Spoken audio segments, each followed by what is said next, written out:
নমস্কার। যুক্তি তর্ক সঙ্গে অর্কই আপনাদের স্বাগত। আপনাদের সঙ্গে আমি অর্কপ্রভ সরকার। বিজেপির তৃতীয় দফার প্রার্থী তালিকা প্রকাশিত হয়েছে। প্রত্যাশা মতোই তিলোত্তমার মা পানিহাটি কেন্দ্র থেকে লড়বেন। উত্তরপাড়া কেন্দ্র থেকে প্রাক্তন এনএসজি কমান্ডো দীপাঞ্জন চক্রবর্তী। মোটামুটি এই দুটো চমক রয়েছে বিজেপির তৃতীয় প্রার্থী তালিকায়। এই দুটো চমক। তাছাড়া পুরনো দলীয় কর্মী তারাই মোটামুটি স্থান পেয়েছেন এই প্রার্থী তালিকায়। এই যে পূর্ব মেদিনীপুরের যিনি জেলা শাসক ছিলেন তাকে কমিশন সরিয়ে দিয়েছে। কারণ কি? যে কমিশনের নিয়মই আছে ভোটের কাজে presiding officer, first polling officer, কোনো অস্থায়ী চুক্তিভিত্তিক কর্মীকে নিয়োগ করা যাবে না। কিন্তু বারবার করে অভিযোগ উঠছিল যে অস্থায়ী চুক্তিভিত্তিক কর্মীদেরও নিয়োগ করা হয়েছে। তাই কমিশন জেলা শাসককে সরিয়ে দিয়েছেন। তার জায়গায় একজন রোল অবজারভার হিসেবে দায়িত্বপ্রাপ্ত ছিল, তাকে নিয়ে আসা হয়েছে এবং উচ্চ পর্যায়ে তদন্ত করার নির্দেশ নির্বাচন কমিশন সিইওকে দিয়েছে, যাতে কমিশনের নির্দেশ অমান্য করার স্পর্ধা কিভাবে দেখানো হলো। এটা একটা সুগভীর ষড়যন্ত্র বলে মনে করছে নির্বাচন কমিশন। যেহেতু জেলাটা পূর্ব মেদিনীপুর, বিরোধী দলনেতার জেলা, শাসক দল সেই জেলায় শুভেন্দুকে রাজনৈতিকভাবে কোণঠাসা করার নানা প্রচেষ্টা চালিয়েছে বিগত 5 বছর। খুব যে সফল হয়েছে বলা যাবে না। এবার তারা মরণ কামড় দেবে। ভোটের লড়াইয়ে পেরে না উঠে যদি অ্যাডমিনিস্ট্রেটিভ স্তরে কারচুপি করা যায়, সেই উদ্যোগটা নেওয়া হচ্ছিল বলে অনেকের অভিযোগ। কমিশন হাতে গরম প্রমাণ পেয়েছে এবং জেলা শাসককে বদলি হতে হয়েছে। বারবার করে কমিশন বলছে কোনো অস্থায়ী চুক্তিভিত্তিক কর্মীকে ভোটের কাজে নিয়োগ করা যাবে না। যদি প্রমাণ আসে কমিশনের নির্দেশকে অগ্রাহ্য করা হয়েছে, আইন অনুযায়ী কমিশন ব্যবস্থা নেবে। আপনাদের সবাইকে অনুরোধ, চ্যানেল সাবস্ক্রাইব করবেন এবং থ্যাঙ্কস বাটনে ক্লিক করতে ভুলবেন না। দেখুন, আমি শিরোনামটা দিয়েছি এবার একটা গণভোট হয়ে যাক। কোথায় গণভোট হবে? দেখুন, পশ্চিমবঙ্গের 294টা বিধানসভা কেন্দ্র। আশা করব নির্বাচন কমিশন এমন একটা পরিস্থিতি তৈরি করবেন যাতে মানুষ উৎসবের মেজাজে নিজেদের গণতান্ত্রিক অধিকারটা প্রয়োগ করতে পারেন। যে দলের সমর্থক যে কেউ হন না কেন, তিনি যাতে তার গণতান্ত্রিক অধিকারটা প্রয়োগ করতে পারেন, কোনো বাধা বিঘ্ন ভয় দেখানোর ঘটনা না ঘটে, এটা আমাদের প্রত্যাশা। আশা করি আমার সুধী দর্শকবৃন্দ একই রকম প্রত্যাশা করে।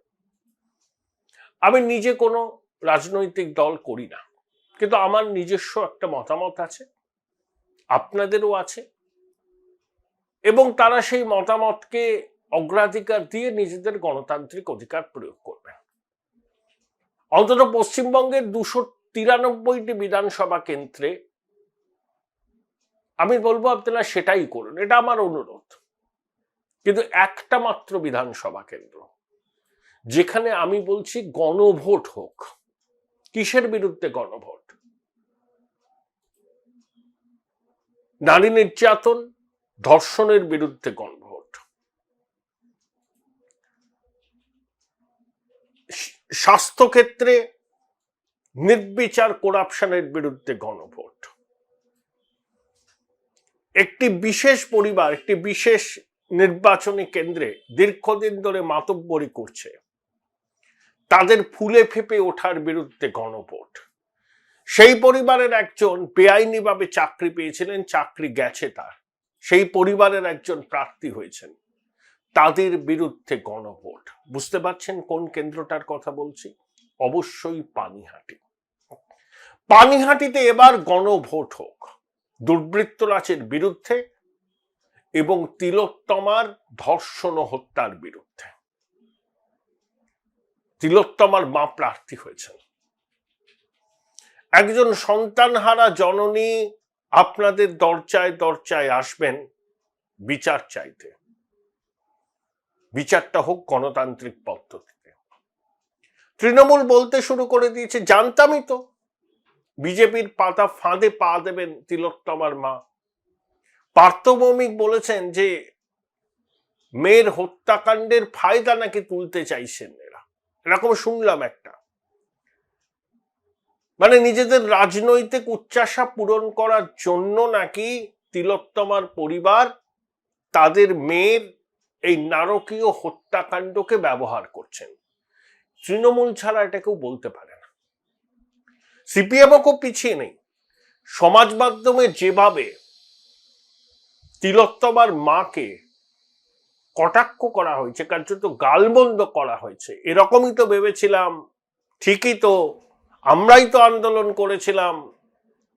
আপনারা আন্দোলন করেছিলেন জানি তো আমরা, মীনাক্ষী, কলতান, আরো অনেকে করেছিলেন, বহু সাধারণ মানুষ করেছিলেন। আন্দোলনটা ছিল সময়ের দাবি, আপনারা সময়ের দাবি পূরণ করেছেন। তার মানে এই নয় তিলোত্তমার পরিবারের কোনো সদস্য গণতান্ত্রিক প্রক্রিয়ায় কিভাবে অংশ নেবেন সেটা আপনারা ডিকটেট করবেন। এখানে কোনো সর্বহারার একনায়কতন্ত্র হয়নি এবং ভবিষ্যতে হবে না। সারা পৃথিবী থেকে মুছে যাবে সর্বহারার একনায়কতন্ত্র। স্পর্ধা দেখলে চমকে যায়। সমাজ মাধ্যমে তিলোত্তমার মাকে কটাক্ষ করছেন, গালমন্দ করছেন, জানতাম তো। যারা বাস্তবের মাটিতে ফেরারি ফৌজ, সমাজ মাধ্যমে লাল ফৌজ, বিশাল বিপ্লবী হয়ে গেছেন। তৃণমূলের কাছ থেকে আমি কিছু প্রত্যাশাই করি না, অন্তত এই ক্ষেত্রে। তারা তাদের নিজেদের যে সহজাত বৈশিষ্ট্য সেটা বজায় রেখেছেন। তারা এই সুযোগটা খুঁজছিলেন বিজেপির সঙ্গে তিলোত্তমার পরিবারকে এক বন্ধনীতে রাখা। তারা সুযোগটা পেয়েছেন। তিলোত্তমার মা যে সিদ্ধান্ত নিয়েছেন, বেশ করেছেন নিয়েছেন। সীমা পাহুজা সিবিআই এর ডিরেক্টরের বিরুদ্ধে তাদের অসন্তোষ আছে। কেন্দ্রীয় স্বরাষ্ট্রমন্ত্রীর সঙ্গে তাদের সাক্ষাৎ হয়নি, যদিও স্বরাষ্ট্রমন্ত্রী সাক্ষাৎ করার জন্য প্রস্তুত ছিলেন, কোনো একটি কারণে সেই সাক্ষাৎটা হয়নি। এখন তিনি বিজেপির প্রার্থী হয়েছেন। জেতাহারা নির্ভর করবে কামারহাটি মানুষের, এই পানিহাটির মানুষের উপর। যদি তিনি জিতে যান বা যদি হেরেও যান, জিতে গেলে তো তিনি বিধায়ক হবেন, হেরে গেলেও তিনি বিজেপির ইকোসিস্টেমের অংশ থাকবেন। তার পক্ষে তখন বিজেপি ইকোসিস্টেমের অংশ হিসাবে কেন্দ্রীয় স্বরাষ্ট্রমন্ত্রী, প্রধানমন্ত্রীর সঙ্গে সাক্ষাৎ অনেক বেশি সহজ হবে। হ্যাঁ, রাজনৈতিক ক্ষমতা ছাড়া বিচার পাওয়া যায় না। তিলোত্তমার মা এটা বুঝেছেন। তার এই বোঝার মধ্যে, উপলব্ধির মধ্যে কোনো ভুল নেই। তিলোত্তমার মা একদম সাধারণ পরিবারের গৃহবধূ ছিলেন। তিনি কস্মিনকালেও কল্পনা করেছেন যে তার জীবনে এরকম দুর্ভোগ নেমে আসবে, তাকে রাজনীতির ময়দানে নামতে হবে, তাকে আদালতে দরজায় দরজায় ঘুরতে হবে। বোলপুর শহরের কোলাহল থেকে মাত্র 20 মিনিট দূরেই রয়েছে সুন্দর রিসর্ট, যেখানে পেয়ে যাবে স্পেশিয়াস আর এস্থেটিক্যালি ডিজাইন রুম। তোমরা যারা গ্রুপে যাও তাদের জন্য আছে কমফোর্টেবল গ্রুপ স্টে অপশন, আর কাপলদের জন্য রয়েছে লাক্সারিয়াস সুইট রুম, তার উপর আবার ফ্ল্যাট 10% অফ। এখানে প্রকৃতির মাঝে তোমরা পেয়ে যাবে একটা সুন্দর সুইমিং পুল, ছোটদের জন্য প্লে এরিয়া আর একটা এস্থেটিক সেলফি কর্নার। প্রপার্টিটা পুরোটাই পেট ফ্রেন্ডলি, আর এখানে আছে অনেক কিউট ছোট ছোট র্যাবিটস। সকালের ব্রেকফাস্ট থেকে ডিনার পর্যন্ত পেয়ে যাবে একদম হোমলি কমফর্ট ফুড, যা এক কথায় অসাধারণ। বেঙ্গলি কুইজাইনের সাথে সাথে পেয়ে যাবে চাইনিজ আর নর্থ ইন্ডিয়ান অপশন। বিকেলে বনফায়ারের আলো, বন্ধুদের সাথে আড্ডা আর খোলা আকাশের নিচে গ্রাম বাংলার হাওয়া, পুরোটাই এক অপরূপ অনুভব। তাহলে বলো তোমরা কবে প্ল্যান করছো এই পিসফুল এসকেপটা? And don't forget to follow miss cupcake for more such travel updates. একজন সন্তানহারা মায়ের যন্ত্রণাটা বুঝুন কমরেড। গালবন্ধ করলে হয়ে গেল? তিনি আজকে আপনাদের দরজায় আসবেন, পানিহাটির মানুষের দরজায় বিচার চাইতে। কারণ পানিহাটির চেয়ারম্যান কি করেছিলেন? সাত তাড়াতাড়ি অভয়ার বা তিলোত্তমার দেহ সৎকার করার জন্য উদ্যোগী হয়েছিলেন, মনে আছে? নান্টু ঘোষের ভূমিকা কখনোই কি সন্দেহের উঠতে উঠতে পারে? তড়ি ঘড়ি করে মৃতদেহ ছিনতাই করে আরজি কর থেকে বার করে মৃতার বাড়িতে নিয়ে গিয়ে 1 ঘন্টা রেখে তড়ি ঘড়ি শ্মশানে গিয়ে দাহ কার্য সম্পাদন করা, এত তাড়া কিসের ছিল? কি লোকাতে চাইছিলেন? কেন দিদিমণি ঝাড়গ্রাম থেকে ফেরার পথে টানা বিনীত গোয়েলের সঙ্গে টেলিফোনে কথা বলেছিলেন? কেন আরজি কর হসপিটালে দুর্বৃত্তরা হামলা চালালো? 96 ঘন্টা পরে সিবিআই তদন্তভার হাতে নেয়। লোপাট হয়েছে। সঞ্জয় রায় একমাত্র অপরাধী বাংলার মানুষ বিশ্বাস করে না। কেউ বা কাউকে বা কয়েকজনকে আড়াল করার জন্য সুপরিকল্পিত অপারেশন হয়েছিল। বাংলার মানুষ জানে প্রমাণ একদিন হবেই হবে। শুনুন, পাপ বাপকে ছাড়ে না। সন্দীপ ঘোষের অবস্থা দেখছেন তো? ও তো দুর্নীতির দায়ে অভিযুক্ত। ও তো মাতৃজঠরের লজ্জা। এরকম অনেক মাতৃজঠরের লজ্জা আছে। অভয়া তিলোত্তমা ঘুঘুর বাসা ভাঙতে গিয়েছিলেন, পরিণামে অভাগিনীকে প্রাণটা খোয়াতে হলো। তার মা বিচার চাইছেন। হ্যাঁ, বিজেপি রয়ে চাইছেন, বেশ করেছেন চাইছেন, কারণ তৃণমূলকে ক্ষমতা থেকে গণতান্ত্রিক ভাবে উপড়ে ফেলতে এ রাজ্যে বিজেপি পারে, বাম পারে না। বামপন্থীদের কতটা খারাপ লাগলেও এটা স্বীকার করতে হবে। পশ্চিমবঙ্গের মানুষও এটা জানেন। বাম বাম বাম বাম করে কোনো লাভ নেই।